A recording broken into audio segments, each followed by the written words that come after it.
23ပေါ်ရုံထော်ရုံ23ပေါ်ရုံထော်ရုံ23ပေါ်များချင်းထပ်နဲ့အတူဒီနေ့ကျမရဲ့ Tarot Energy လေးကိုဖတ်ကြားပေးပါမယ်ဒါက Tarot Energy ဒီ23ရက်နေ့အတွက်ဒီဗီဒီယိုကိုကြည့်မိတဲ့သူတိုင်းရရှိတဲ့ energy ခံစားရတဲ့ energy ဖြစ်မှာဖြစ်ပါတယ်ယုံကြည်သူတိုင်းအတွက်တော့ဒီနေ့ကအရန်ကိုမှကကောင်းတဲ့နေ့လေးဖြစ်ပါတယ်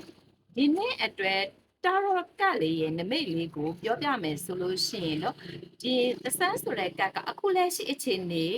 မှာကြုံတွေ့နေရတဲ့အခက်အခဲတွေအားလုံးကိုကြော်လွှားနိုင်တဲ့နေ့ဖြစ်တယ်ဒီနေ့ကအောင်မြင်မှုတွေကိုလက်ခံရရှိမဲ့နေ့ဖြစ်တယ်ဘာပဲလို့ကိုယ့်ရဲ့လုပ်ငန်းတွေကအောင်မြင်မဲ့နေ့ဖြစ်တယ်အောင်မြင်မှုတွေအားရမှုတွေကျင့်တဲ့မှုတွေနဲ့ပျော်ရွှင်သော energy ကိုခံစားရမဲ့နေ့ဖြစ်ပါတယ်ပြီးတဲ့အခါကျလို့ရှိရင်အတားအဆီးစိတ်ခေါ်မှုနဲ့ပတ်သက်လို့ရှိရင်ကိုကဒီအတားအဆီးစိတ်ခေါ်မှုတွေအားလုံးကိုကြော်လွှားနိုင်မယ်လွှမ်းမြောက်နိုင်မယ်နေ့တစ်နေ့ဖြစ်ပါတယ်ဒီ23ရက်နေ့ရဲ့ energy ကိုပြောနေတာဖြစ်ပါတယ်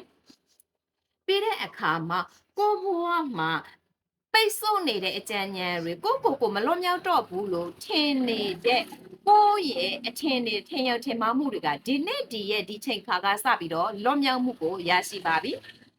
ကိုတားဆီးထားတဲ့ချုပ်နှောင်ထားတဲ့အရာမှန်သမျှကဒီနေ့ဒီရက်မှာလွတ်မြောက်ပြီးကောင်းသောအကြံဉာဏ်ကောင်းသောအတွေးခေါ်တွေထွက်ရှိပြီးတော့ကောင်းသောရလဒ်တွေရရှိမဲ့နေ့လေးတစ်နေ့ဖြစ်ပါတယ်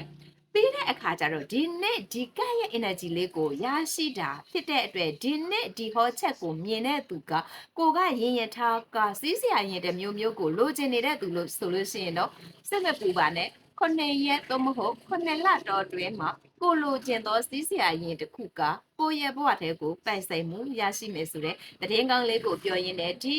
Tarot ဖတ်ခြင်းဒီနေ့ဖတ်ခြင်းဒီကျမဒီ corrective energy သာဖြစ်တဲ့အတွက်ကောင်းတာလုပ်တဲ့သူကောင်းတာရရှိမှာဖြစ်ပါတယ်။ဘာအလုံးမလုပ်ပဲနဲ့ဒီဗီဒီယိုကိုကြည့်မိတဲ့သူကတော့ဒီဟောချက်ကမှန်ကန်မှာမဟုတ်ပါဘူး။ကိုယ့်ရဲ့အလုပ်တွေကိုယ့်ရဲ့ရည်မှန်းချက်တွေနဲ့ဘဝကိုသွားနေတယ်ဆိုလို့ရှိရင်တော့ဧကမုတ်ချအမှန်တရားဖြစ်ပါမယ်။ဒီလိုကောင်းသော energy တွေရရှိတဲ့နေ့မှာရရအနေနဲ့ကဘာတွေလုပ်ရစရာရှိလဲဆိုတဲ့အခါကျတော့ကျမကဒီနေ့အထဲမှာကိုယ့်ရဲ့စိတ်နှလုံးကိုညီညွတ်မြတ်တစွာနေပါအေးချမ်းမှုရှိအောင်နေပေးပါတမသမန်းကြကြနေပေးပါအဲ့ဒီခါကြလို့ရှိရင်ကိုဖြစ်ချင်တဲ့အရာကိုလုပ်နေတဲ့အရာတွေကကိုဘဝထဲကိုဧကမုတ်ချရရှိလာမှာဖြစ်ပါတယ်ဒီနေ့အတွက်အကောင်းဆုံးရှင်းတန်ကြော်ဖြတ်ဖို့အတွက်ကကိုရဲ့ဘဝထဲမှာကိုရဲ့မိဘတွေကိုရဲ့ဆရာသခင်တွေကိုရဲ့ကျေးဇူးရှင်တွေရဲ့သင်ကြားထားမှုညာတွေကိုလုံးဝရင်ဝင်နှလုံးသားထဲကိုပိုက်ထားပါအောင်မြင်ပါလိမ့်မယ်ကျမမေဖြူခင်ဖြစ်ပါတယ်နံပါတ် master တရဖြစ်ပါတယ် tarot master တရ